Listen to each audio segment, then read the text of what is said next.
Throughout the course, I've sprinkled in these little PMP coaching sessions. It's an opportunity for you and I just to talk bluntly and directly.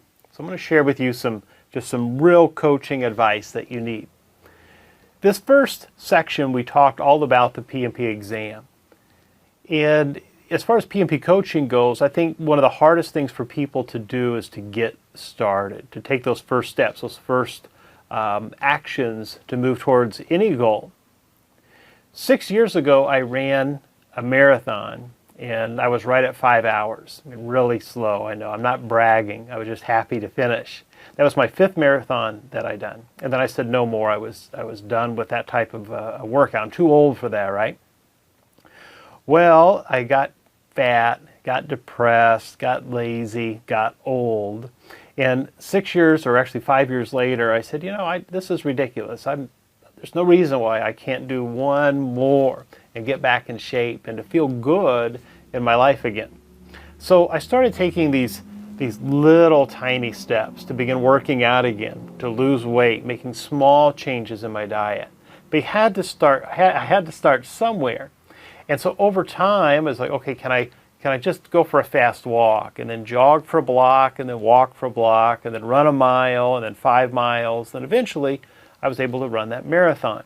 In fact, it was 6 years later, but it was my best time ever. I'm 6 years older, but I was able to do it in 10 whole minutes faster. Now, to my credit, it was very windy and rainy on that day, and I think I still could have done better. So maybe I've got one more marathon in these legs. I don't know. My point being isn't to brag about the marathon, because I certainly didn't win. My point is that in order to hit that goal, I had to start somewhere, even if it was the tiniest step. So in these early sections, as we think about working towards passing the PMP, you have to start somewhere. You have to take some tiny steps and build on those. And what happens in our life, I think, is that as we create a little goal and we achieve that little goal, that gives us confidence then to create the next little goal and the next little goal and the next goal and the next goal. And then we get that momentum because we have confidence based on what we've already done that we can continue moving forward.